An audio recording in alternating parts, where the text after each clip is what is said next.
Right. How's the cushion now? Yeah, Is it alright? yeah, it's much better. Yeah, More we're comfy now. we're live.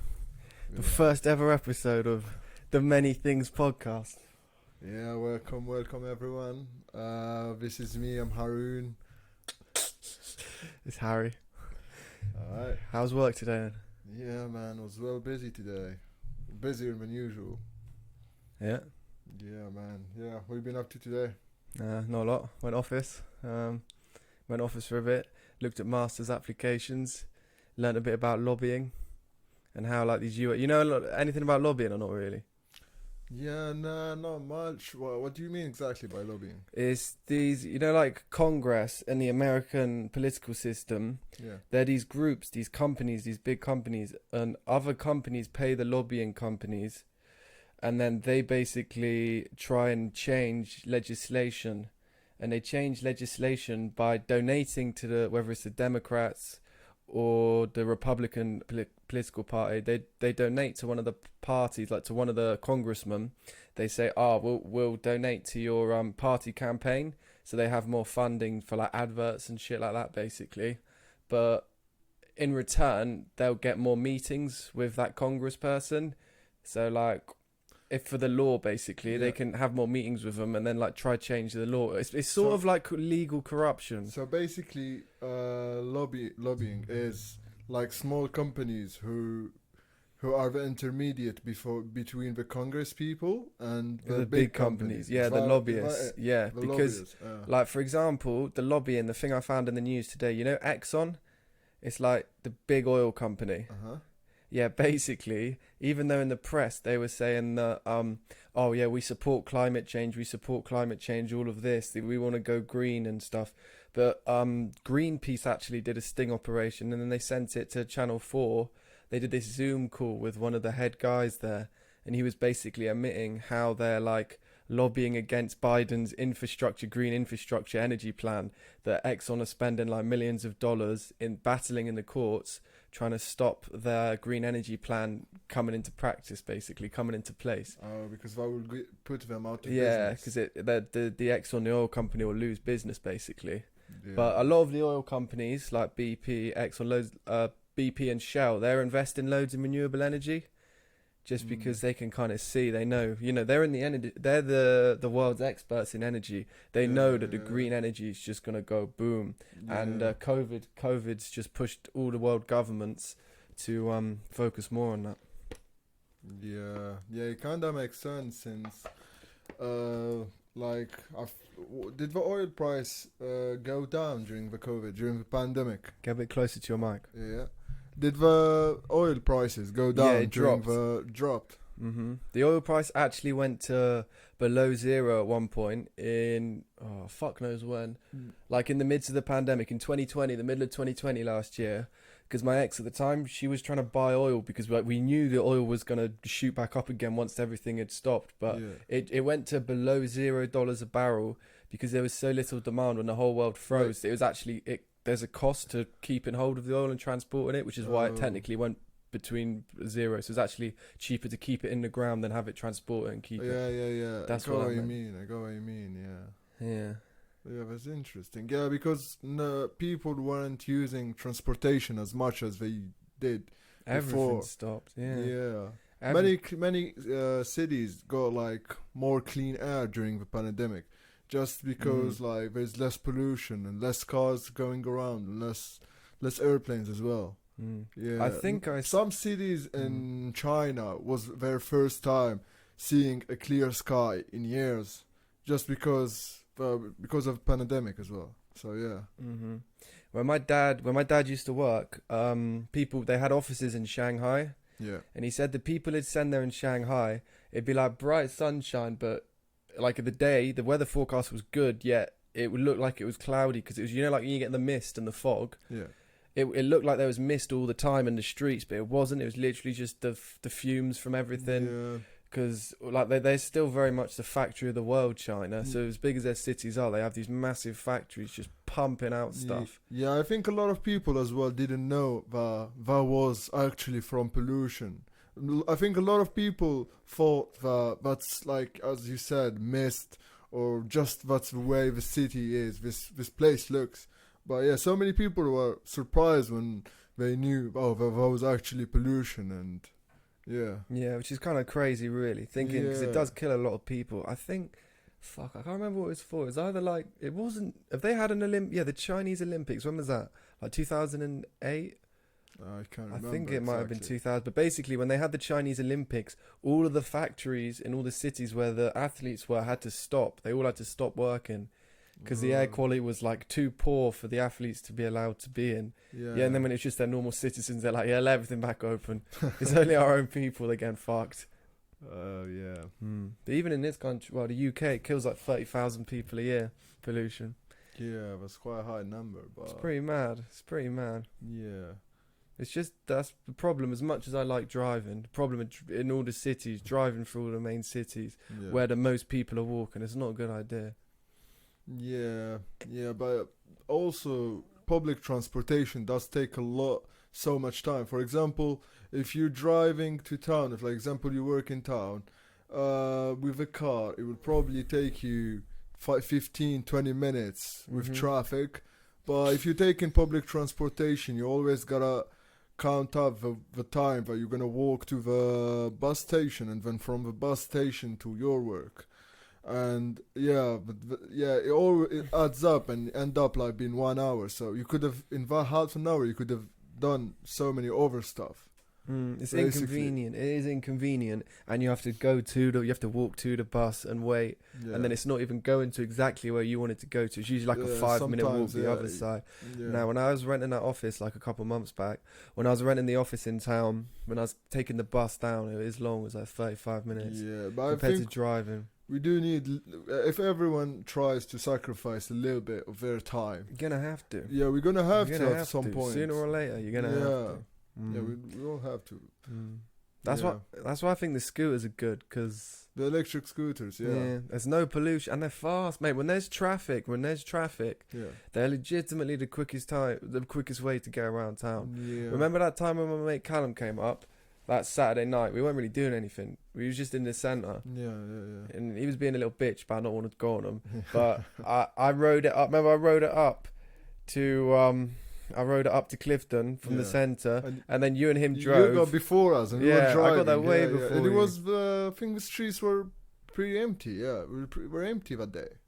I think there were a few cars, but it definitely wasn't loads of Yeah. traffic. It wasn't like Saturday night. It's never mad traffic. It's just like taxis and things like that. I tell you, I saw Callum fucking, what day was it? Well, you did say Tuesday I saw him. Yeah, we left Blankport at like 1 a.m. We were just chatting for ages. He's a crazy guy, mate. You know when England played Scotland in the football recently? Yeah. Yeah. Did you see? There was only 2,000 tickets for Scottish fans because it was in Wembley in London. Yet 30,000 Scottish fans made the journey down to the centre of London. Whoa. 30 fucking thousand. That's crazy. Yeah, and he was one of them. And he said, like, late at night, they're all just like running in this big group down this street, but like the police chasing them on either side. Yeah. Yeah, no, that's crazy, man. That Was he in London the day of the match? Did he go yeah, to watch yeah. the game? He didn't go to watch it. No, he just went Oh. to get drunk with some Scottish fans. Oh, yeah. Does he support Scotland? Yeah. He's half Scottish, but Oh. unlike me, I'm half Scottish, but I don't like to tell anyone. Because, but he's very proud to be Scottish. Yeah. But Fair obviously, enough. his real name might not be Callum, because what he was doing wasn't that legal. No. Nah, I'm joking, it is. Callum. Lad. Yeah. So yeah, I saw him. That was alright, Tuesday. Yeah. Did you say he was coming another day to Bristol? From Is he now coming on? up? Don't know. He probably will at some point, I'm sure. Yeah. Yeah, I should try get him up this weekend, actually. Yeah, be good if Ehab comes back. Yeah. Yeah, might come back soon. Yeah, that'd be Yeah. nice. Now I think he just didn't want to come back early in case things locked down again. Yeah, we wasn't sure, but yeah, apparently the plan, they're gonna go through the plan and they're gonna open up in the 21st of July, open up properly. Hopefully. Yeah, Let's hope so. yeah, and No masks. no masks. And today, with the Boris Johnson conference, he was Mhm. saying, the country is the amber list. If you come back from a country from an amber list, you don't have to quarantine. So yeah, you just have to have like a negative test, and then you won't need to quarantine basically. Oh, okay. Yeah. Well, I thought if you're fully vaccinated, I thought it was weird. Yeah, if how you are fully quarantine- vaccinated, yeah, I'm sorry, I forgot to mention that. Yeah, if you are, yeah. Yeah, But you need to be fully vaccinated. even if you are, like, it's kind of weird how you're fully vaccinated, you still have to quarantine, like. Yeah, but we don't. And you're coming into a country that's basically fully vaccinated. Yeah, but I think I heard that you need, even if you're fully vaccinated, you still can get COVID, but you won't get any like symptoms, like it won't affect you really, but you can still pass it to other people, and yeah, basically. But now, since like most of the country is vaccinated, was it 80% who got their first shot, or 90? Maybe. What percentage, like, protected are you if you just have your first shot? Because this is a problem. Yeah, I think if you had your first shot, like, worst that can happen to you, you got like mild symptoms. Oh. Yeah. Even if you're old. Even if you're like even if you're old, 85 plus and yeah, fat. yeah, No? yeah. Because my grandma, she's fully vaccinated, but she's only 85%. She's got one of the, don't know, the less good vaccines. No. But, although I know nothing about this topic, I stopped following Yeah. it like Yeah, I don't 6 have much months ago. information to be honest. Oh, I forgot to get my stats out. Basically, yeah, you know the lobbying I was talking about Yeah. in America. There's 12,000 companies in the United States that try lobby their government. It's a $3.5 billion industry a year. 4.5 billion. 3.5. 3.5. This is all from CNBC America, and they reckon though this sort of research group called the Sunlight Foundation in 2014 did this study, and they think that basically says that you're the politician and I come to you and you're in Congress and you're working with like the roads and I want some new roads built or something.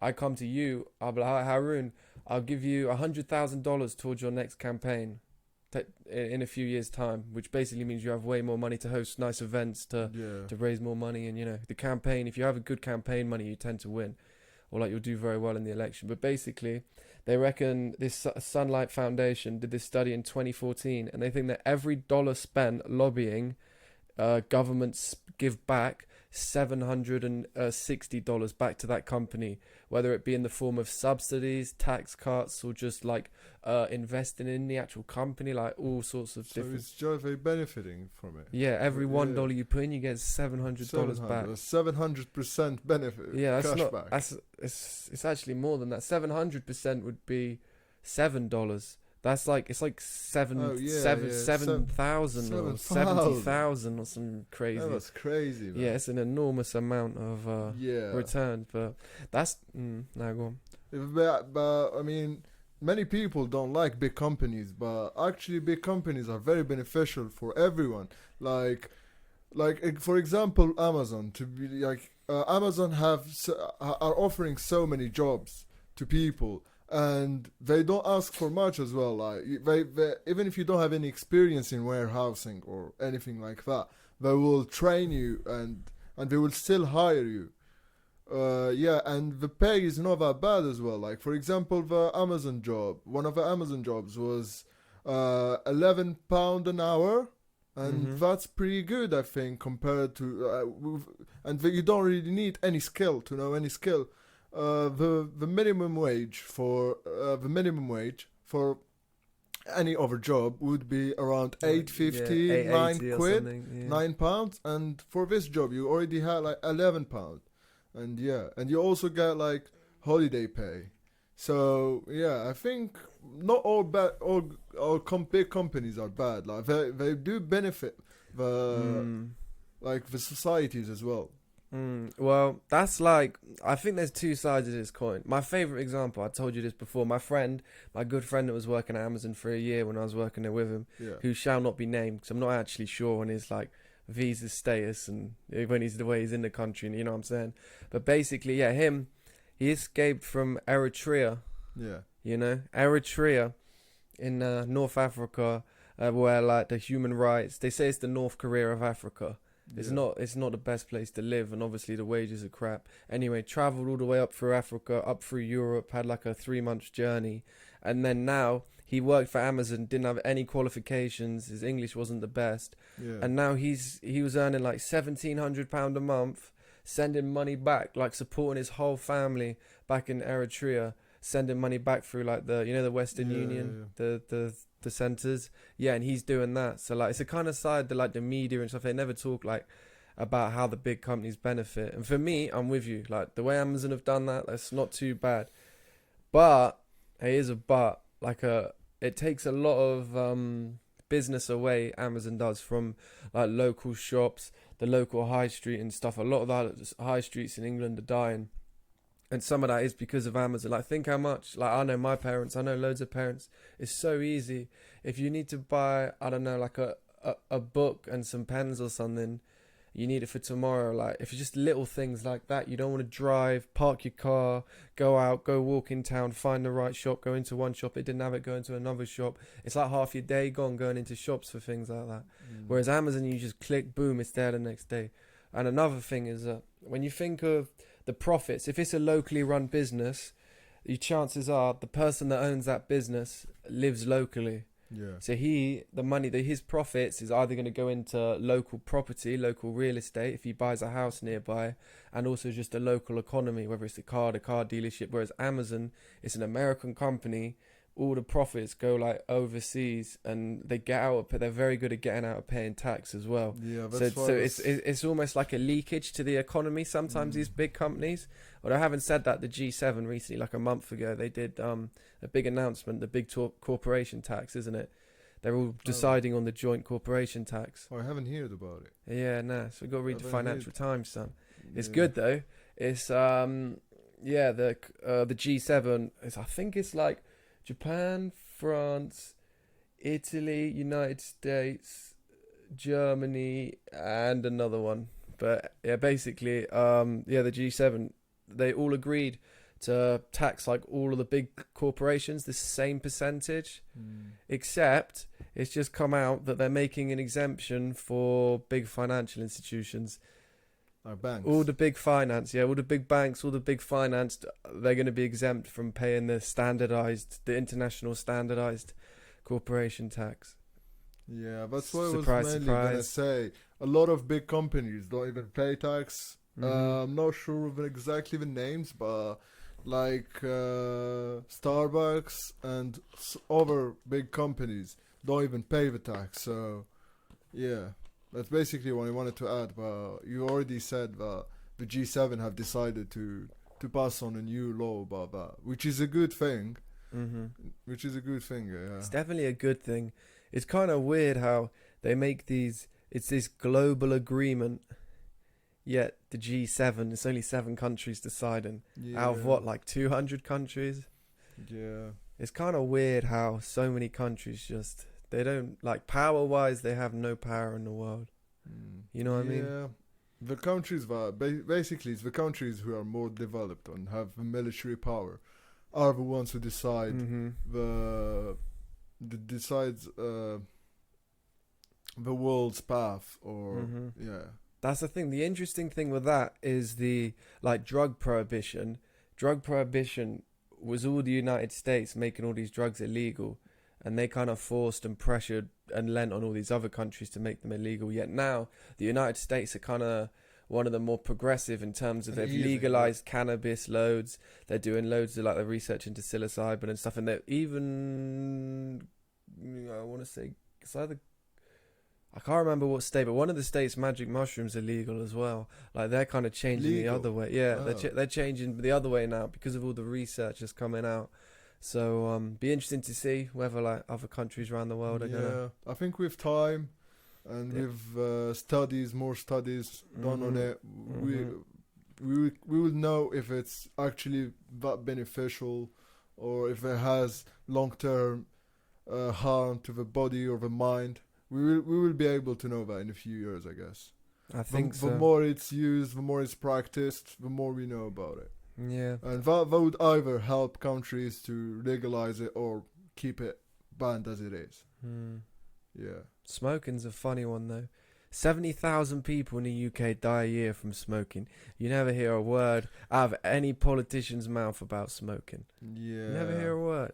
Yeah, you do. You don't really. Imagine if like cannabis or something like that, it was killing that many people in the UK.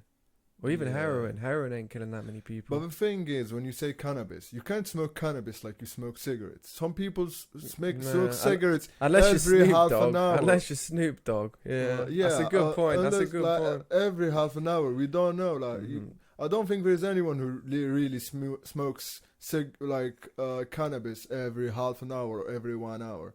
I don't think it will even work. So, like, for cigarettes, so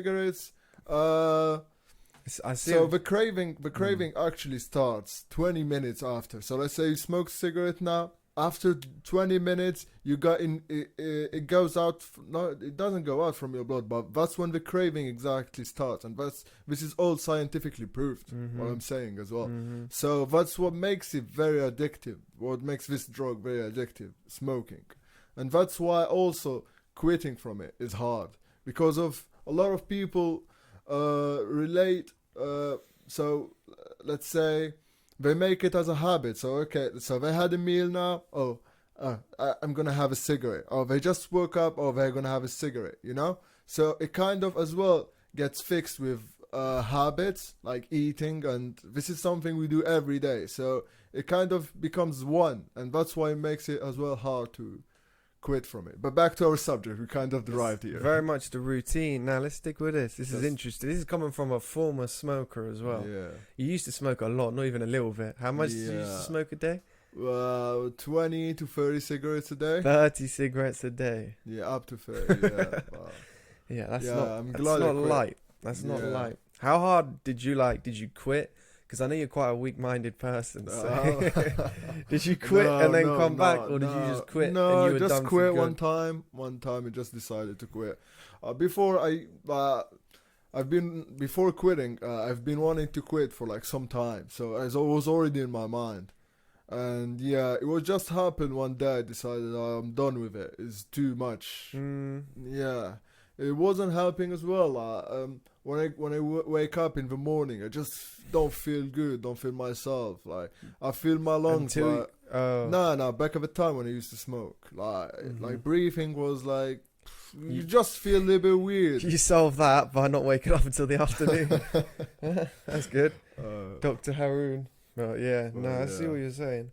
But fair enough though, you quit, because a lot of people, they quit, then they're back smoking again, and then they quit. So why could you quit but these people can't? I think it's the determination. So they're just weak. No, I wouldn't say that, but I think some people actually like smoking. Some people aren't like enjoy the taste. Yeah, some people just have it like with a drink or like on a night out. They're not very I'd say they're not really addicted to it. Some people just have it like some days, you know. But people who are addicted to it, I think that's really hard for them to stop. But they'll need like a really good determination to be able to stop. No, that's interesting. And the longer you smoke, the longer you've been smoking, the harder it is to stop. Because at the end of the day, we are our habits. We are basically like we have habits, and we are creatures of habit for sure. Yeah, exactly. Yeah, and if you've been doing that for 10 years, it's kind of it's kind of part of your life. Like, yeah. Basically, it's the routine. Yeah, it's the routine. If you've been smoking for 10 years, trying to stop compared to someone who's been smoking for 2-3 years, you'll definitely have it harder. Yeah, it will be really hard, let's say, but it's not impossible. Many people have quit, and the benefits from it, like just money, health. The health's the big one. I think health is the most important. Providing you don't get the big C, the cancer. Yeah. Then your lungs actually come back to normal function. They clear the tar after I think it's like 3-4 months or something. Yeah. Basically, I think after I forgot the exact numbers, but it was after 24 hours. The nicotine gets out of your blood, and then. There's like 4 or 5 steps, but I think exactly after 2 years, your lungs go back to normal before Make a smoking. full recovery. But full recovery, yeah. Make a After I full think after a recovery. year, your lungs starts to properly recover, and after 2 years, your lungs are kind of back to normal. This And- is a good thing about our bodies, but it heals itself by itself. Yeah, No, our bodies are pretty strong, pretty resilient. yeah. To be fair, apart from yours with your collarbone. Well, yeah. How long you had a broken collarbone for? Well, 7 months. 6 going to 7 months. Yeah. Yeah, that's a crazy injury. Yeah. 7-month collar. See, you think if you're a billionaire and you're in the exact same physiological state you're in now with your collarbone and his with his, I reckon he could like go get some operation and get that shit fixed quick. Don't you think? Yeah, definitely. For sure, you just got to go private and Yeah. just and go get the to best doctors as well. yeah. You so. can just fly out and get the best doctor. You don't even need to in fly. the world. The doctor will fly out to you, mate. Yeah, it's true. No, it's true that. Yeah. It's true that. What do you know about stem cell research? Do you know anything about that? What is it again? Stem cell research. What is that? It's like these cells. A stem cell, it's like a lab grown cell, but depending on the shape they put the cell in while it grows, it can grow into any type of cell. Oh, yeah. So like a skin cell, a tissue cell, a muscle, a nerve cell, if bone? that's a thing. Yeah, a bone. It can It grow. can even grow to a bone. It can grow into any type of cell. I'm fairly certain. And what's mad is it was this Harvard study, and they it's the chromosome, like the DNA stuff, I think. And they took out they had this mice that was blind. This mouse, I should say, that was blind. And they took the mouse and they pulled out its DNA, its eye bit of DNA, and they put in a stem cell of a young mouse's young eye DNA into this mouse's eye, and it regrew, and then the mouse could see again. So wait, did you say they put DNA from another mouse? They took the eye DNA from another mouse? Because I don't think that would work. Nah, Because, you're right. Yeah, the body will react to it because it's not the same DNA. Wait, keep talking. Let me see if I can find this. Yeah, basically that's... Let me just look. Yeah, take your time. Mice. Wait, let me readjust the mic. Okay, so mice stem cell eyesight. Okay, no internet, not the best stuff. Should have had this ready still. Yeah, well, we didn't know we were gonna end up talking about this study. Wow. No, we didn't, but still. Okay, 10 more seconds. Don't switch off the podcast, it's coming. Okay.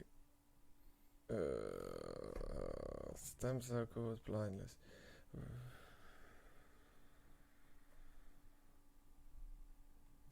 Okay, I found a different one with monkeys. Cure for blindness in sight. Retinal stem cell transplant clears experimental hurdle. It's a promising headline. Retinal cells derived from adult human eye stem cells survived when transplanted into the eyes of monkeys. What the fuck?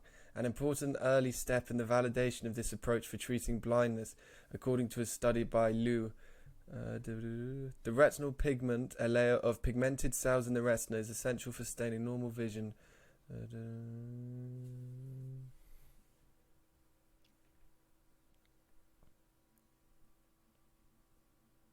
Okay, so basically they donated. They had human eye cells, and they grew them and transplanted them into the eyes of a monkey. These unique cells have the potential to serve as an unlimited resource of human RPE. Okay, so what they're doing is they're growing these good eyes in monkeys. And then using them in humans. I think so. Well, that's what That's interesting. they're not actually doing it yet, but this is what the study. This is what the study. Surgical transplantation of human RPE stem cell derived RPE monolayers into non-human primates. It's I don't know where this study. Are they actually growing them in the eyes of a monkey? Yeah, What? looks like it. That's kind of on the case of animal cruelty. Oh yeah, we do some fucked up stuff to animals in the name of science and in the name of human. And at the human end of the medicine. day, not all the public was gonna benefit from this technology. Let's call it technology, Yeah, it is because it would technology. be just so expensive, and no insurance company would cover that Well, for anybody. it says here 200 million people worldwide suffer from this blindness. Yeah, but how many people would be could be cured from it? Probably not a lot. Just the people who can afford it, really. Well, it depends. It depends if it, like, in our country, the NHS, you know, if you have, like, chemotherapy or some therapies cost hundreds of thousands of pounds, but the NHS covers it. Free healthcare for everyone. Yeah, but chemotherapy is... Yeah, but that's it's been hundreds of thousands of It's been pounds. for dozens of years. It's been for Yeah, years. true, now. true. The initial cost, like, when new technology comes, it takes a while for the cost to get driven down. But, I don't know, like, how much is a monkey? You need a monkey and stem But cell. when you say how much is a monkey, so you're putting a price for a monkey. You're putting a price for a Well, it's creature. Well, We you're gonna have to get the monkey. You can't just steal the monkeys. You'll have to pay for the monkey Yeah. to do the surgery. Yeah, I get what you're saying. It's not the most Yeah. ethical, but we kill like billions of pigs and chickens just to eat. We need it for food. We need it this to survive. see. Okay, Haroun. Let's say you've gone blind, and okay, Haroun, we have this cure for you, but it involves borrowing a monkey. You down or Yeah. not? You're gonna be Yeah, down, I'll be bro. down. not Says gonna it's your lie. I'll mum be or down. something, or your dad. You know, your Yeah, I family. would be down. But I mean, it'd be we need to read some more about this at some point because it would be interesting. Because it says here the person that donates their human stem cell eyes is a volunteer. Doesn't say the monkey's a volunteer. So yeah, Well, yeah. I don't know about that one. Anyway, I do like stem cell research, but yeah, that is the ethical issue. But you think, what's your perspective on animals in the world anyway? You have a slightly different one to me. Yeah, I think some animals we need them to survive, as in bulls and cows and lamb and chicken. That's the mainly the eatable animals. Bees, Bees. insects, the whole ecosystem. Actually, bees are very important. Yeah, as well. they're very Without important bees, for the we ecosystem. wouldn't have any trees and no plant, Uh-huh. basically nothing. Did you know that, like, since like the 1970s, insects in the UK have declined by like 25%, and it's because since World War II, we've basically insects. They like long grass. They can hide in long grass, and they like hedges. You know, like hedges, bushes. But basically, since the end of World War II, 140,000 miles of hedgerow, have disappeared in the UK. I think just to make space for like building more houses as the Yeah. population's grown and stuff like that. Well, I So don't seen a mind big flies decline in disappearing because I just don't like flies. Yeah, But for like bees, yeah, you need a stable ecology system. Do you say? ecosystem. Ecosystem. Yeah, we need a stable. So if flies disappear, some other insects or things that eat them are gonna disappear as well, and that would affect the ecosystem. It'll offset, the balance. The ecosystem's a very, very delicate balance. Yeah, I think all over the world as well, not just in the UK, because of actually the world population isn't growing that much. I think it's gonna start declining. So I don't think it's going to start declining. well, it is. might plateau. It is in but- China and Japan. And yeah, Japan have had a problem for ages. Well, yeah. I watched this documentary once in Japan, and they had like these classes when you'd people like young, good-looking men, like in their mid-20s, early 20s, would go to these classes about how to go on dates with women, how to meet women, how to pick up women, because they're really like they're a bit not socially awkward, but I do know that's a problem in Japan. They're not having enough sex. Well, Don't know. yeah, could Come be, to could Bristol. be. Well, it's. I think it's the case with all the world. I think it was a study I saw the other day. It said people nowadays are having less sex than people 100 years ago. Really? Yeah, I'm pretty sure of Mind that. you- Even though the society, the Western society right now is very liberal about like relationships. You don't need to get married anymore to be in a relationship with someone of Mhm. other gender. So Mhm. Back to the sex thing, though. I do like what you told me. Your explanation for why the for why the sex rates used to be so much higher. Because you're like, back then there was no electricity, there was TV, nothing to do, no TV. What are you no gonna do in phones, the evening no when the sun phones. goes down? Yeah, exactly. Imagine there's no lights. What are you gonna do? You can't do anything. But they did have candles though. I don't know when candles were invented. Like not invented, but they've been used for like ages and ages, like centuries. So they kind of had lights. They did, but they lights. didn't have TVs or smartphones. So no, I hear what you're saying. they didn't have a Netflix and chill. No, they certainly didn't. Yeah. They certainly didn't. But yeah, no, it's interesting. But that's like what happens in society when the female education and the education generally increases, but especially when the female education increases, when they have the opportunity to go to university and to be involved in extra study, then the pregnancy rate drops. The number of children per person drops a lot as well.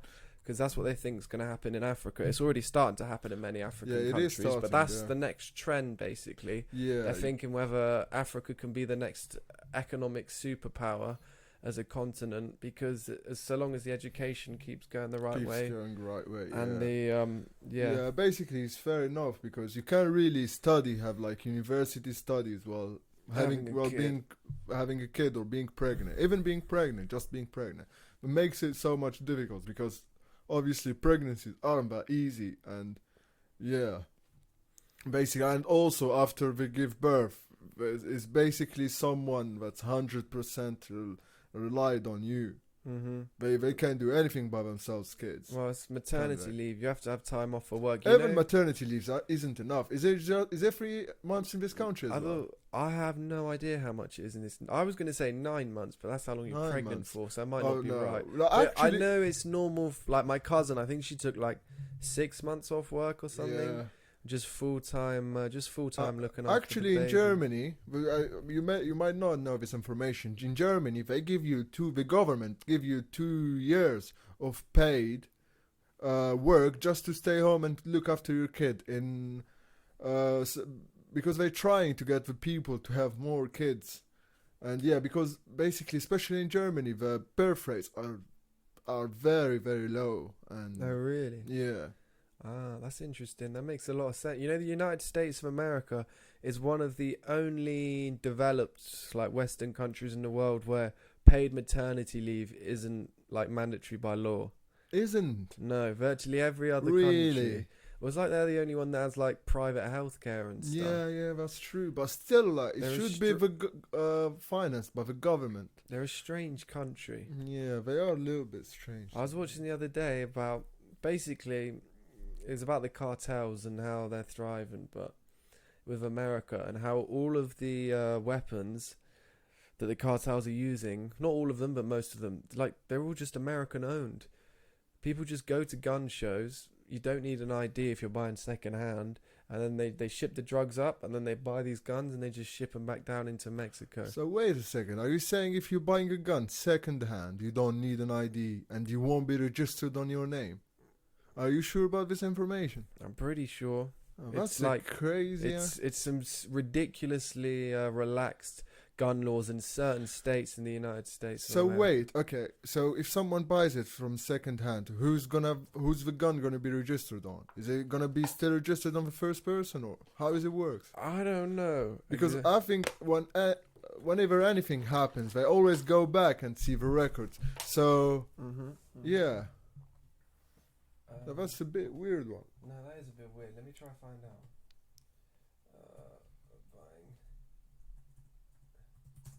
Buying a gun without ID, US.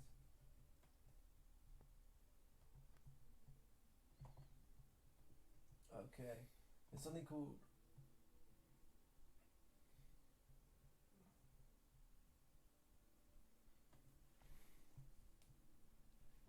Okay. Federal law, which operates in all states, requires criminal background checks for all firearms sales and transfers by licensed dealers, but does not require background checks or any process for sales of transferred by unlicensed sellers. So if you go to one of these, like whether it's like old second-hand gun shows in a state like Texas or something, by law you don't have to do a background check. Oh. which is pretty mental. You can buy like a AR. I don't know if you could buy an AR-15 without a background check, but you could buy some big guns without a background check in certain states in America. Yeah. And that's basically where have you heard of Operation Fast and Furious No. in the United States? What was it about? Oh, it's fucking crazy. I think it was back in like 2014, and basically the the DEA, the Drug Enforcement Yeah, yeah. Agency in America, they had this idea of selling these weapons to the cartel and then tracking the weapons as they got smuggled into Mexico, tracking these weapons, and then they could find out like the size of the cartel, and then they could do a big bust at the end. But as soon as they went into Mexico, all of the weapons vanished. They fucked up. They couldn't keep track of the weapons.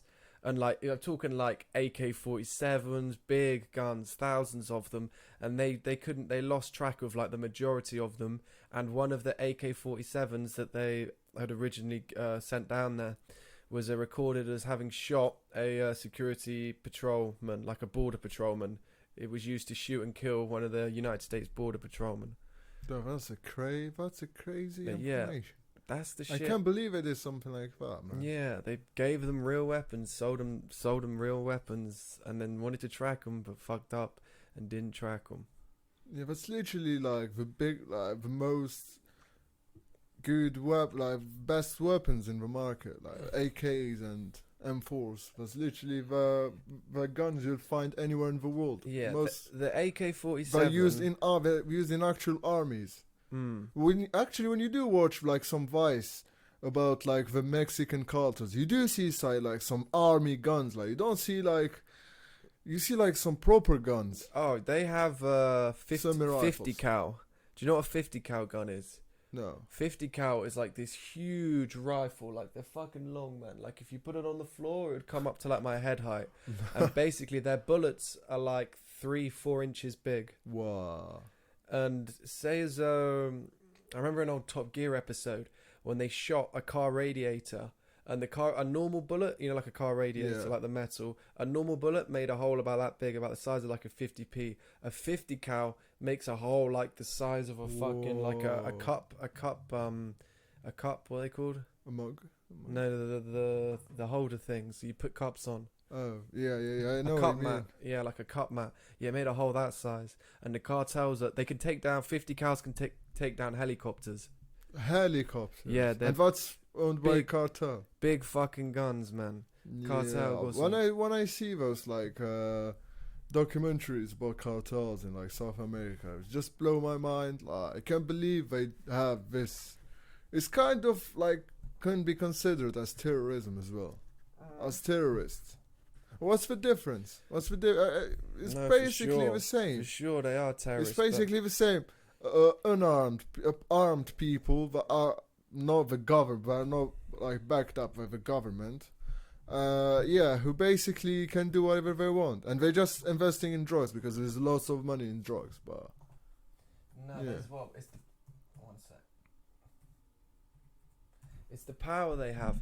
Like they, I remember ages ago, I was watching this documentary, and it was one of the big cartelmen's Instagram, and he was posting on his Instagram about how he was getting armed escorts by like the Mexican military. The corruption runs so deep. The old Mexican prime minister basically had found out he was getting paid tens and tens of millions of Prime dollars Minister. by the That's the highest. by the cartel. I'm trying to find this story. That's the highest government job. The highest person in the government.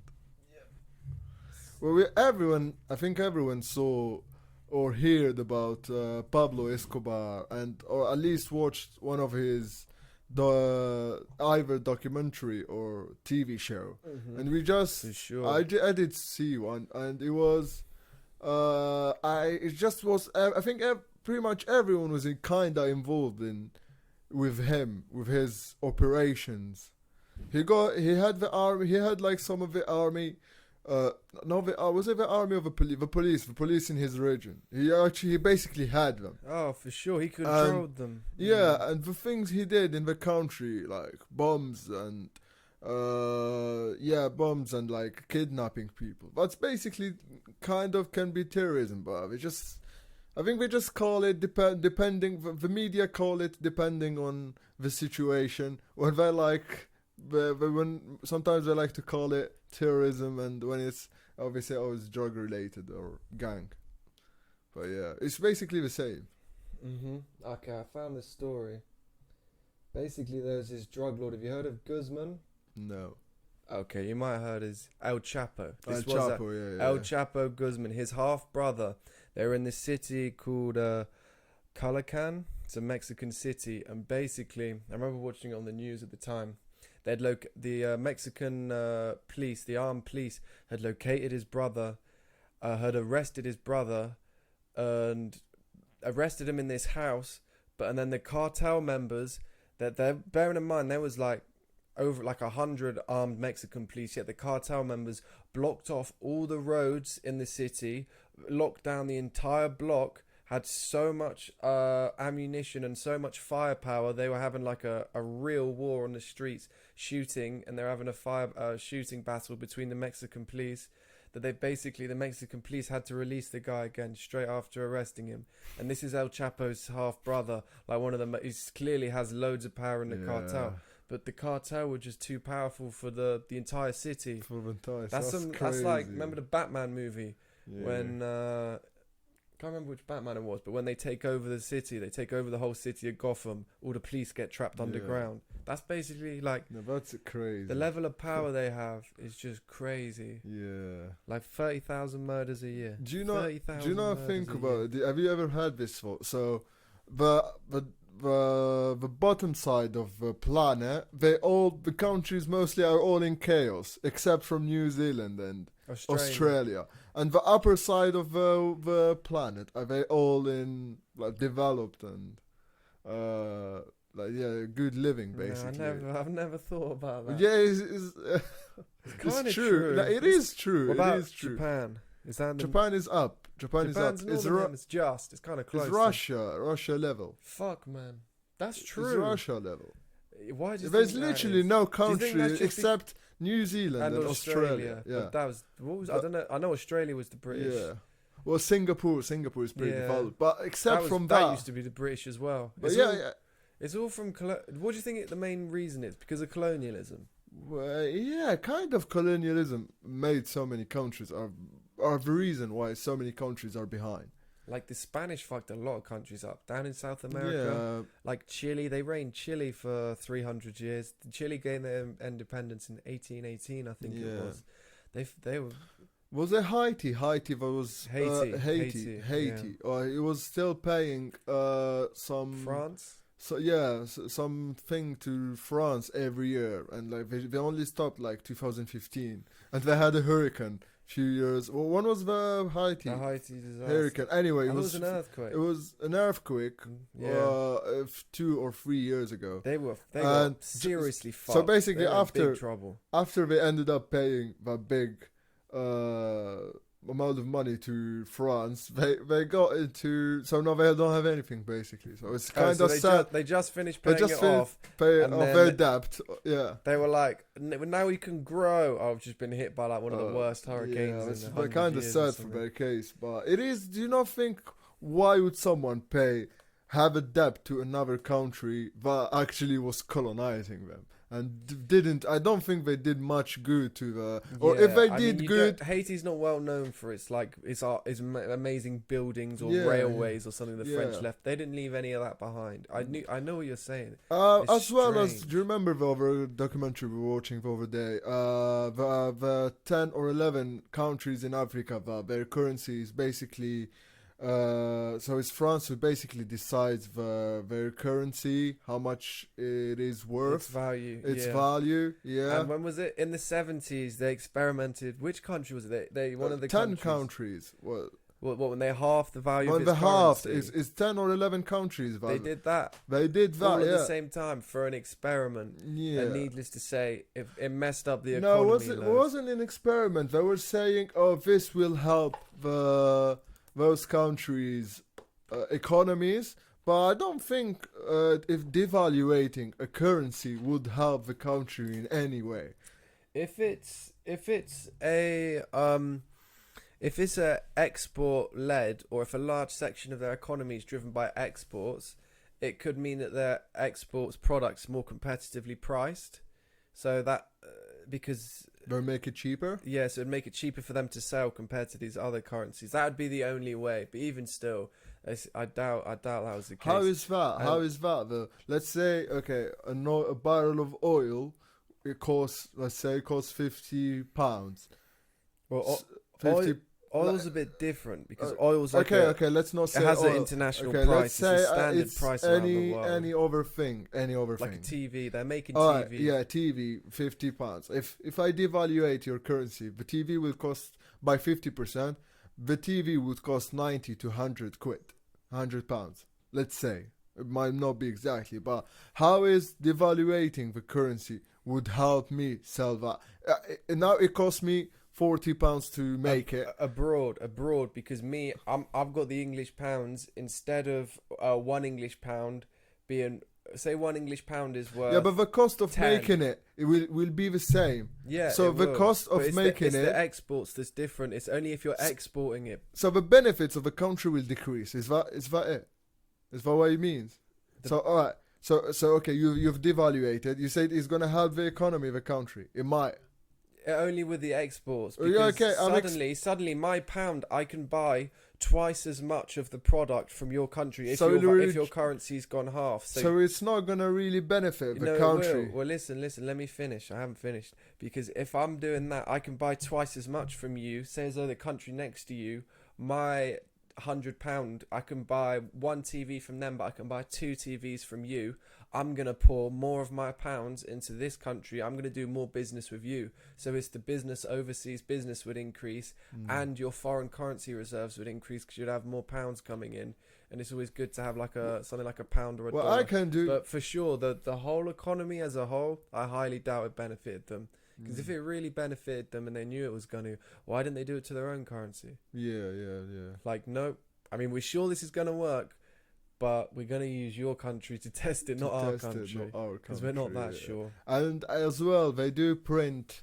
They still do print or was it till 2018 or something? But they were basically printing their money in France and sending it back to them. Which country was that? It was 10 or 11 countries in Central Which Africa. countries? Central Africa. You might have to Google it. I think it was Libya. No, not Libya. No. No? No, it was 10 or 11 countries from Central Africa. Yeah. Okay, France, printing money. For African countries, yeah. Okay, I think we found something.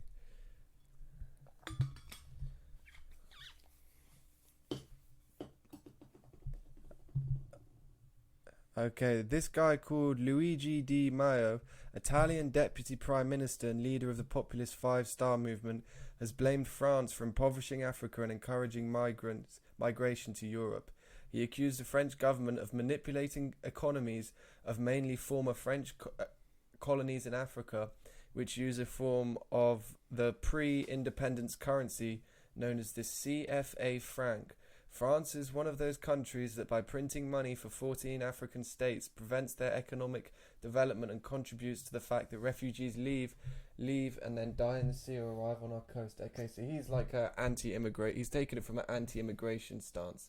But let me check the date. This article is 2019 and the countries are Burkina Faso, Niger, Ivory Coast, Cameroon, Senegal, Chad, the Congo, and Gabon. I never even heard of Gabon before.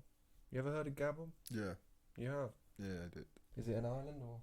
No, it's a country. It's inland. It has a little bit. Inland. No, it's not inland. Well, it's got a side of it on the coast. Oh, really?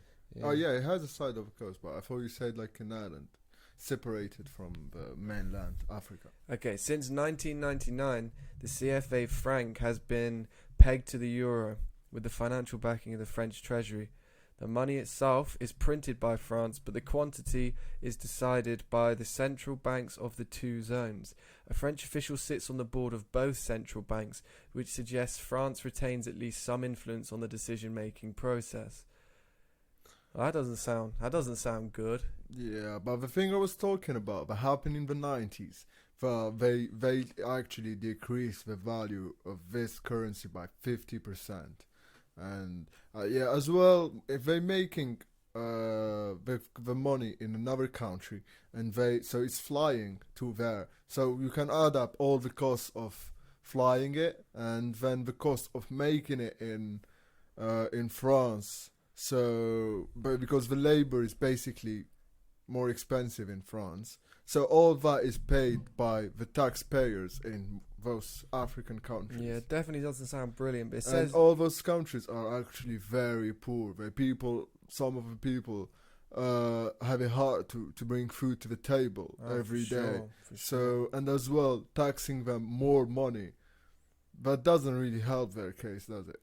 No, it says here as well that France requires these countries to store 50% of all foreign exchange reserves with the French treasury in the Bank of France. So basically all of their cash that isn't their own currency, their foreign reserves, they have to store it in the French bank for some reason. And as well... Doesn't sound brilliant. Doesn't sound brilliant on the French side of things. Doesn't. Let's be honest. As well, some of those countries who have natural resources. So France is basically the first country that buys. So when there is anything, any offer, anything, it goes by France first, and they decide.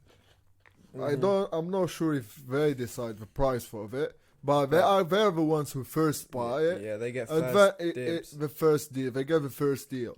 It's not based on which country offers a better deal. It's definitely not free market conditions. Yeah, it's some dodgy tied thing. Well, this is the worry.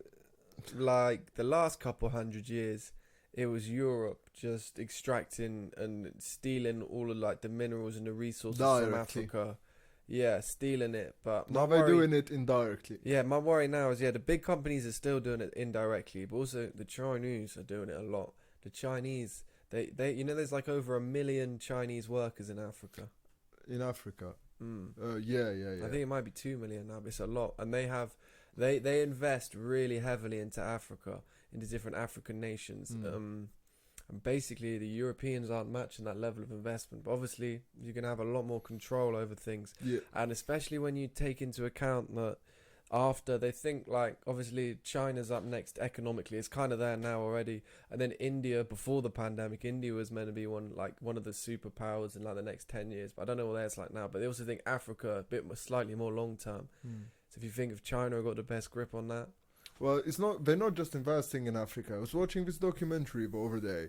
They're actually investing a lot as well in Asian countries. They building those giant projects, roads. I reckon, and for countries that can't even afford, so they basically building it for them and like put it like so the other countries are kind of in debt, but they're doing this thing. If this country is unable to pay their debt or the cost of making the bridge or the road, basically China would own it. It would be owned by China, and China would have the governance of it.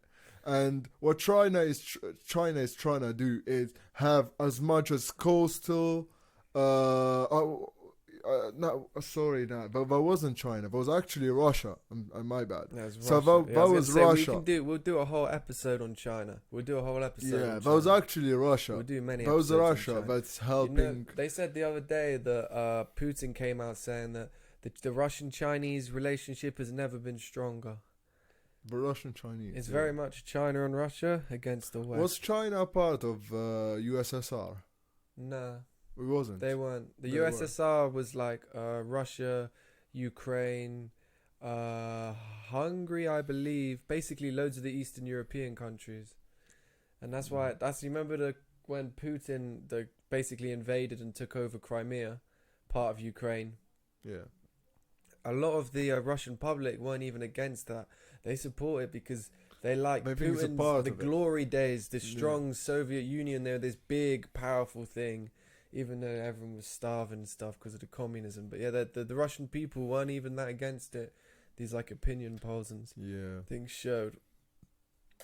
But yeah, no, the Russians they are investing in a lot, but the investment they're doing with what you're talking about is joint with China. But did you ever Google Kazakhstan?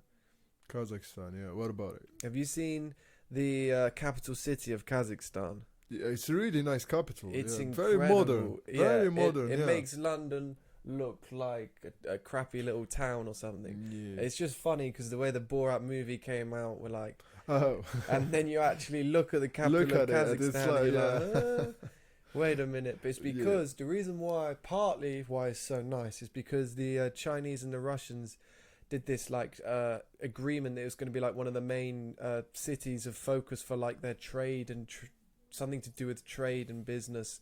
They picked Kazakhstan as one of the, because they're trying to sign up all these countries near them to form this big strong trade thing. Yeah. It's basically them against Allies. like the West and Europe. I wouldn't say against the West. It's good. It's actually good because those countries have been forgotten for ages. Mm-hmm. So if you're kind of helping them, you're kind of helping the humanity in general. So it's better not to make it like as a regionalism, regions like. I am a bit brainwashed by Western propaganda though, so Yeah. as we all are. What about Algeria? Whose side are you on? Who said Russia and China's or the West? Well, I don't think Algeria is on either Pick a side, side, but we Haroun. do have a lot of deals with Russia and basically a lot of the military, like the deals go with Russia, a lot of it, and as well with America. We do Got buy a some lot of Kalashnikovs, got some Russian guns. Yeah, huh? we do have. It's basically the Kalashnikovs. That's the AKs. That's the main arm in gun in Algeria. We use it back home, and yeah, we do have a lot of as well builders in Algeria that's actually Chinese. So they do kind of take shit. the projects because they Oh, actually shit. work really fast. When you Yeah, look at it, but they're very efficient Are these- workers. But why not employ your own people? Well, they're kind of slow. Well, if I'm being honest, like, Is it Chinese companies, Chinese building companies? yeah, then? it's actually the whole company. So they do also bring their workers with them. So they do sign this deal. They do actually work really fast first, and the building as well. Like they do make with like high standards. You've seen the Chinese cities, Beijing, like big cities. Beijing looks like it's in Skyscrapers. the year 2080. Yeah, They you have some do see the unbelievable skyscrapers. So you're getting like high level top builders, quality engineering. exactly, Yeah, there are engineers, and like not just builders. They do bring the whole team. So it's kind of good as well. But I know what you mean. We should more have employ more of local Yeah, people local because people. it will be like, as you said earlier, the money will go to the workers. It will come back to the economy. Back. Benefits But the when you're local. paying, like, for example, a foreigner, and so they basically just there because they're not moving to Algeria to live. They're basically here just for the time of a project. Say the project is 2 years. After 2 years, they're going They back. disappear. So it's yeah, very the much money. short-term the- and local employment. Yeah, the money is going back Back to to them, China. back to Yeah, China. So what it's is it not- they're building? Well, it can be anything. Can be anything really. Yeah, any building. Like roads and stuff. Yeah, they do build roads. Also just general buildings, offices, big offices. Yeah, it depends. Do you think it's government deals or just private? I think some of it is private, some of it is government. Some of it's private, some of it's government. Yeah, Okay. What about your dad? He's a builder, isn't he? yeah. He's not working for the Chinese. No, but they do sometimes work together. Sometimes it's I think most of the time is like for 60% an Algerian company working with 40% of Chinese. Okay. Yeah. That's not too bad. So then. yeah, I think most of the time it is like this, or 50-50. Mhm. We do also have Turkish builders and Turkish and the Chinese. What's your relationship? What's the Algeria's relationship like with Turkey? With Turkey, I think it's pretty good relations. Yeah, I think the relations are pretty good. Mm. Mm. Yeah. How? I don't know Mm. if there is a lot of exchange, exchange, but I think the relations are pretty good. Do you mean like trade? Trades, yeah. Yeah, Sorry, I trade. mean No, it's trades. okay. Yeah. Did you see? Man, we need to go back and see the food truck at some point, so Oh, we yeah, can. yeah. Because I wanted to talk to the guy. What's his name anyway? I actually can't remember his name. But I know there's Samir, we are very there's good Ahmed, friends with him. there's Ahmed, Yeah, I know Ahmed. and yeah, I don't remember the But name. anyway, the I main guy. watched. Did you see this claimed Turkish mafia member came out and released this video? It's What probably video? like 3 or 4 weeks ago now. Oh, is Bro, it the- it is crazy. He's basically coming after all of these like ministers, these real high up ministers in Turkish politics, saying how they're colluding with the mafia, they're colluding, they're all involved with organized crime. These guys are gang members as well. But it's kind of just- everywhere in the world as well. Yeah, but he just releases this video. How legit is what throwing- he says? Well, I don't know, but he like from the journalists have done background checks on him, and he's like a legit as fuck, hard like mafia, Mafia. big reputation. Like used to be a big player in the mafia, but I don't know whether it's maybe he wasn't getting cut in on these deals or what happened. But basically, yeah, he came out and it basically threw shade at his entire like cabinet, the Turkish leader. Yeah, but Erdogan. when you look at it, okay, Italians, so Italy is very famous with its mafia, isn't it? Extreme. They have, And yeah. yeah, so it's you kind of find it in many countries in the world. You kind of see that, like Italy is like a well-developed country, isn't it? And yeah, they do have like a really big mafia. I mean, the Italian mafia is just famous in the world. And yeah, as well in America in the 60s, 70s up to the 90s, I think the mafia was pretty big as well. The Do you hear American about? I think when I was doing criminology, we came across this. There's basically this mafia family called the 'Drangheta mafia. It's based in southern Italy, and they are like the money launderers for like cartels. They're the money launderers for loads of big organized crime groups. And this article's going back a bit, but it's from 2014. They estimate that the 'Drangheta, it's a study by the Demoscopia Research Institute, detailed the international crime syndicate's source of revenue, including drug trafficking, which brought in an estimated 24 billion euros a year. 24 billion euros a year they're making. That's big money. That's some big money, man. It's not just them as well. I think everyone have watched the Wolf of Wall Street, and it is based on true events. And they did show a part where they were laundering the money in a Swiss bank. So banks as well does it. No, So for might as sure, well for might as sure. well some families do it themselves. Might as well, isn't it? yeah. Huh? I see what you're If saying. banks are The doing it, hypocrisy, for sure. The hypocrisy is a real problem. yeah. Like this statistic we learn in criminology. One of a few things I did learn from my degree was, HSBC. yeah. There's a few studies. It's not conclusive, but they reckon that during the 2008 financial crisis, it was only the cartel. The cartel money was the only thing that stopped that bank going under. They were laundering so much of the cartel's money just through like bank transfers. They weren't looking into it and checking it enough. That basically, if it wasn't for them during the 2008 financial crisis, HSBC could have gone bankrupt. That's how much these criminal organizations, these big companies benefit from working with these criminal organizations. How much people in HSBC knew, because they're very good at making, like, the criminal organizations are very good at making shell companies and sort of hiding the transactions and stuff. But still, like, one of the problems you have, though, certainly in this country, is that it's like a lot of it's internally regulated. So it's up to the bank. Someone's job in the bank is to watch for dodgy transactions, and they have to alert the police from there. But why, if you're making loads of money from, taking in people's money, it's kind of counterintuitive reporting on money you're getting and telling the police, because you're missing out on business then. So it's not really like an incentive, and is it? Because you're trusting the company to say, don't take dodgy people's money, but we're not going to be there to check. You got to check and let us know. But do you not think it should be the governments can see the bank's records, literally every transaction, or like governments should have special offices or that are very well paid, because if they won't be well paid, they will be bribed. Exactly. If you're working with big money you're not getting paid enough, you will be bribed. For sure. You will take bribe. You have to be so they will need to bring some really well paid people.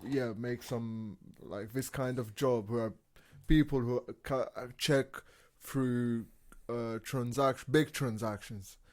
Because you'd say, what about, like, we do have hundreds of transactions a day, but I'm just saying with big transactions. And as well, the Swiss banks, what was it not the rule, but I think no country can ask to see the records, how was it? Anonymity. How does that even work? Anonymity. I can't really say it properly, but basically, it's just the laws of the country. But the Swiss, they've always been famous for having these really good privacy laws with their banks. Why would you want to have their privacy? legislation? Well, I think a lot of people in their country are employed in the banking sector, and it benefits that. But they've always been like, during the World War II, they were always neutral. They're one of those, like, they like to, don't know. Yeah, but I actually want to know what's the official government's people, what money do they have in the Swiss bank? I do want to know, Oh, so sure, most of the some like dodgy corruptions corruptions just be hiding all their money there for sure. And I do actually want to know, and I think a lot of people as well would want to know how much money but how much money do they have. It's kind of alright because they were in control of the whole country money, so we do want to know how much money specifically do they have, or the economy. They were in control of the economy in some way. But we do want to know how it's going on for them. I think in the United Kingdom, they're not going to be, like, the UK politicians aren't going to use that method as much. But I think third world in countries. other, like third world or less developed countries, for sure, there'll be some like dodgy dictators definitely, siphoning like millions and millions out of the government I'd say spending. billions. Yeah, probably billions. Depends on how rich the country. And putting it in things like Swiss bank accounts. For sure, that'll be happening. But I just think in the UK, the way like journalists and you'd be able to track them having meetings with these Swiss, I don't think that's how they're doing it. That's a good thing about having like freedom of journalism. Well, that's why freedom of press is so important. Freedom of press, because like Russia has one of the worst freedom of press ratings in the world. It's terrible because the state control all the media. So like if you're the guys in charge and you're the ones that control all of the media as well, you haven't got to worry about covering your steps really, because you can just make lies up. You can just send lies out to the press. Or you can even harm them and harm the journalists. Like famous anti-corruption journalists. I remember I wrote an essay on them. They just get, like, if you're speaking out too loudly against Putin, not that we are, in case he's listening, we love you, Putin. If you speak out too badly against Putin, he'll just get you assassinated. He'll get you whacked. He don't give a fuck. But not just him, like so many other developing countries as well. But it's the same as well. But they'll probably like send you some death threats or some. For sure. Or they get you out of business or close your office or whatever. So the freedom of journalism is very, very important. Yeah, the freedom of press is super important. Our freedom of press ain't the greatest in the world, but it's pretty good. It's alright. It's alright. Yeah. You can see that the Sun have released That few Matt days Hancock. ago. Yeah, Matt man. Hancock. I Bro, mean, to be able. that photo is so funny. He looks like he's in a nightclub. The way he's getting with her, got a hand on her ass. That is a. Yeah, someone even commented like it's a fresher week. No, that was funny. That was funny. And that guy had, what did he have? 3 kids, married. Well, yeah, but it happens a lot. It happens a lot. Yeah, but the affair came out, and what he do is like, "Fuck you, wife. I'm just leaving you and staying with this woman." Well, is he staying with a woman? Yeah, he left his wife and kids, just walked away from the family because it got made public. Yeah, but is he actually staying with the other one? I think so. Yeah. I think so. I don't think he said anything about that. It would be weird to say that, like to be with it, like to say it in publicly. What was she? His public relations, head of public relations. He put her in that job as well. Yeah, that's funny though. It's like, okay, you're gonna have to handle your own affair in this big public relations scandal. That's like the worst public relations thing that's ever happened to him. And it happened with the head of public relations, which is quite funny. It's kind of ironic, isn't it? But yeah, they were talking. I was reading in the Times, the newspaper. I was reading up about it, and they said that it's illegal for anyone to put spying equipment on any of the members of Parliament. The only person that has the authorization to do that is the Prime Minister. Okay. If the Prime Minister put it there and wanted to spy on him, that's completely legal. Anyone else in the country, even the Queen, wants to do that, yeah, they're not allowed. Yeah, that's weird, man. Did I say anything about how the son got the videos, or in what way? They should. I think if that's the law, the camera got put in a smoke alarm. The camera got put in a smoke alarm. Yeah, but they should still they're look. investigating. They investigate. They are doing an investigation how it got there. But I think if like the truth won't come out, they would just blame it at the end on someone, or forget about it somehow. Well, here's the thing. They won't really say who's exactly done it, because it's someone from deep inside. It could be, but let's not get into that. It does not. Well, here's the thing. Like, sure, it hit the press. The photo hit the press. It's not actually just a photo. It's a video. It was a tape of it. I swear. Yeah, it was a video. But it was just a screenshot of a video. I didn't realize. But anyway, basically, the thing is that when something like this happens at the highest level of government, so these are some of the most powerful people in the country. You don't know who set it up to do what. Yeah. It could have been Boris might have wanted him out. So anything could have happened behind the scenes. Things I have, like, not all the time, but things like this, like the public might only know a tiny bit. It could have been MI5 setting him up, framing him to do this. Like, anyone could play all sorts of games. You know what I'm saying? Yeah, it could be anyone. It could be anyone. Right. Like, to think that maybe the papers know, but I don't know. My worry is that how do we know it wasn't like Russia or China that leaked the video to someone? Yeah, unless they're disclosing the source. And if the Sun newspaper, right, it's a builder's newspaper. It's not like the most prestigious media outlet in the world. Yeah, if they can do that, you know, break into our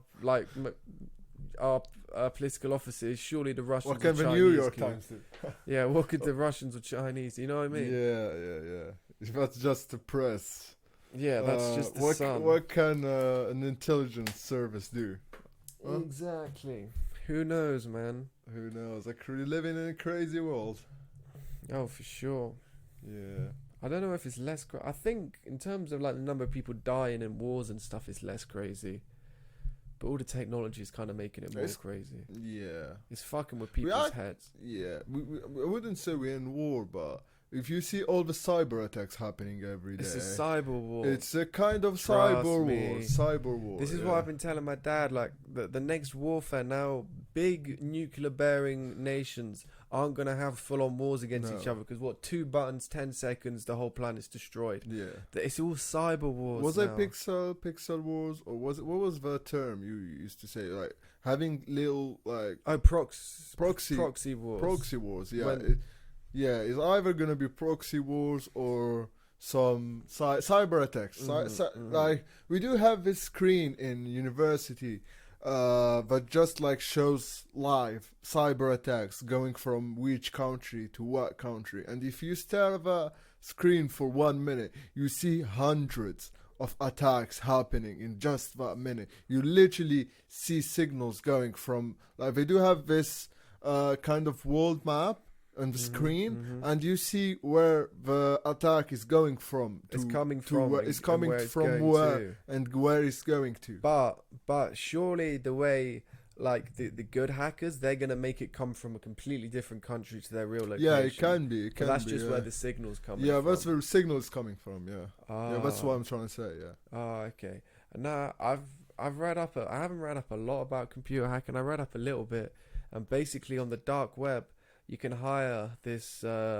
It's like this kind of software, like a virus package. The hackers, it's the technology that the hackers lend to you.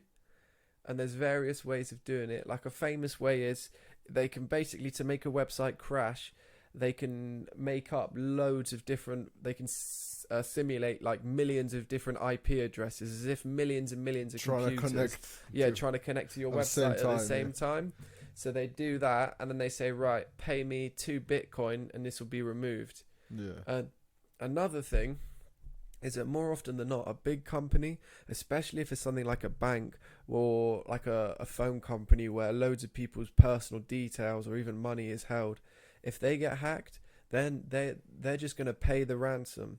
They're going to pay the ransom if it's not too expensive, because the effect of that hitting the national newspapers and the business they'll lose will more likely than not be way greater than the size of the ransom. So half of, like, the majority of these ransoms that get paid, like the hacks, we're not even aware they're even happening. Yeah.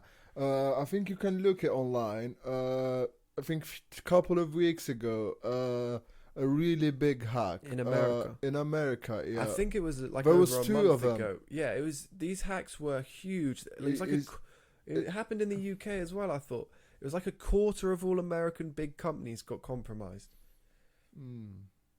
Did you hear that? Quarter. Number? It was like, it's a fucking insane number. Yeah. Well, the other one was that happened too in America in like last month, and one of them was the FBI managed to recover the money. So basically they paid the hackers to release their system or to Bitcoin, to remove, and so they paid them in Bitcoin, yeah. And so I think they said the FBI managed to get back the money, but we don't know how true that is. But yeah, I think you can look it up online. There was one attack that was against a farming company that's in meat, that's based on meat, and that did really big harm to them. I think it's vegetarians coming after. It's Greenpeace. I think it was a government-based company as well. It wasn't private. So yeah, you do like about hacks. They do happen quite a lot. Well, recently as well. Do you hear about when the oil pipeline in America got hacked? Yeah, it got hacked, and it changed the price of, I don't know if it was world oil, but definitely the national oil in their country. It altered the price of oil because the oil wasn't coming in. Like it was a pretty big fucking hack. Yeah. And I watched this Vice documentary, and they're basically like these hackers. You get like ethical hackers or green hackers, and they get paid to hack into companies and expose their weak spots, like whether it's in their firewalls. Oh yeah. So yeah, they did that, and this guy, it was like this hacking event, and they had it was miniature models. It was miniature models of like a power plant and a waterworks, like a water supply plant and factory and stuff. The models were miniature, but the software security and the firewalls and everything were exactly the same as in the real ones in these big cities in America. And these hackers were just like, yeah, this shit's easy to hack into. Literally easy. And these were just some like ethical hackers. Ethical independent hackers. Yeah. Whereas if you think some of the ones Putin's like fucking probably pumping full of like methamphetamine and Adderall and like paying, you know what I mean? Like Putin will have some crazy hackers. Not just Putin, like so all of us.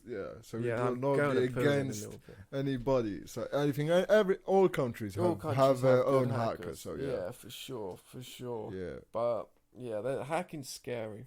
It's Hi. really scary. It's Mm. kind of cool though. Like if you're a professional hacker, like the money they can make millions of dollars a year. Millions. Yeah.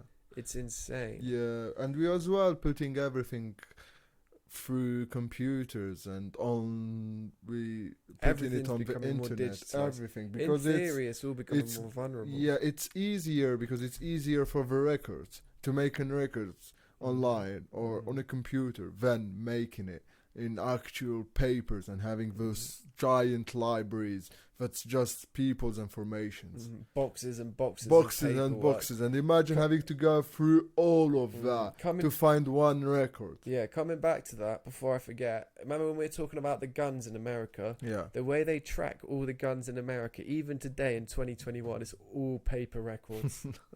So the FBI yeah. phone up Good and luck was like, for them. I need a trace on, found this weapon at a crime scene. What can you tell me about We it? call you after a week. Yeah, that'd be literally, they need like 2-3 weeks for it to. Yeah, and that would slow the investigation so much. Mhm. And probably the person will get away with it because Yeah. time is very critical in investigations. For sure, for sure. But yeah, back to the hacking thing. Because you can literally get out of a country in less than 24 hours. So Back to the hacking thing when before getting to the hacking thing, I just remembered we were talking about big companies and how they're harming, like how they're not really good to the societies or whatever. But everyone likes to buy things cheaper, isn't it? If yeah. people would literally change the shop for something that's 50p cheaper, imagine if you can find it online and at like £1 cheaper or like whatever is cheaper. You definitely want everyone, even people who have money. We all like things that are cheaper than the normal, or we think we got a deal. We managed to get a deal. You know what I mean? So I think it's people's fault as well. But like small businesses are dying because literally everyone likes to buy things that are cheaper than they should be or what they are actually. For sure. But I also think a lot of people literally don't make the connection between, oh, I'm clicking, I'm buying this from Amazon. My local high street has more shops closed in it now. It doesn't look as nice and full as life as it used to because of these clicks. A lot of people aren't even making that connection. But for True. sure, and if you're a poor family, this is what I feel the same way about the food as well.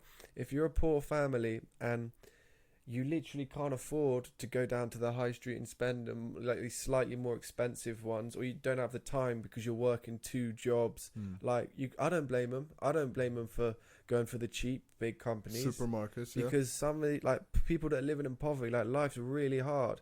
You're just trying to survive, look after your kid, Yeah. and that's the last thing you're thinking of. Oh, which big corporation do I want to spend my money on? People that are more well off, living more comfortably, can say, "Oh no, I don't want to buy any products from this or this." You have the freedom of choice. Yeah, just look at, for example, Lidl. Did you see how cheap things are actually in Lidl compared to like I love it. off license or even over supermarkets compared to Sainsbury or Asda? It's just for £30, like you get basically up to, I'd say double the amount of certain products if you get them from Lidl, and with I think like a pretty good food quality. Like you're not giving up the food quality. So yeah, I think that's very beneficial especially for people who are like they don't make enough money and they're just trying to survive in this world, especially when you have like offspring, like kids, and trying to take care of that's really expensive. And yeah, for example, like Lidl and like those companies, they're actually helping the society, those big companies, because they can make things so cheap. they make things so They're cheaper making it because more affordable. there's less people in between. So those big companies are getting the products from the main production place. But So they're cutting off so many extra middlemen. But I think the problem is when the companies get too big is, in terms of whether they're giving out like 0-hour contracts and things like that. You know what 0-hour contracts? Yeah. Yeah, like that's. So I suppose you're only getting paid while you work. yeah. So like I think the problem You with get these sick, you don't. these big companies when they have too much power. If you're a farmer, and instead of there being like 30 different businesses all offering you different prices for your potatoes and for your milk, instead you've only got two supermarkets which may or may not be colluding. You know, they probably aren't, but still, you only have two, and their prices are very similar. They have a lot of power. They have a lot of power over the farming industry. Then, if they're bigger, Yeah, they do have a lot of. by nature, that they have far more power. And some would argue that price-wise, like the farmers suffer. I mean, they definitely cut off the farmers how much farmers can make benefits, but I don't think they really harmed the farmers in like the production, because we still need products. If we're not using those farmers, we know where we're gonna find other farmers. Like we literally need to use those farmers. And with the growing of consumption of products, which is every year, the Consumption is growing. Yeah, for sure. And yeah, so I think It's a tricky balance because someone's gonna lose. Someone's gonna suffer a no, bit. but I think nobody's gonna lose. They're Well- just cutting off of their benefits. They just benefits. They could have like make the benefits however they think, but now like they have those companies that are actually making how much like controlling their benefits, and as well is also helping some farmers. Imagine a farmer that's in Scotland. How is he gonna manage to get deals with shops that are in Bristol here in Somerset, in the south of England? So he will need a big team to get literally deals with every shop or big distribution, or he'll need his own distribution places that in like different bits of the country. So I think they're actually helping farmers. How farmers are that's far away, help them get their food and their merchandise. Perhaps, but I think people. on the whole, like farmers have protested before against supermarket prices. Like they do demand lower prices, and they are just this huge, big company that have a lot of power, have a lot of market power. If you've got like 3 or 4 big supermarket players, they can very much set the market rates.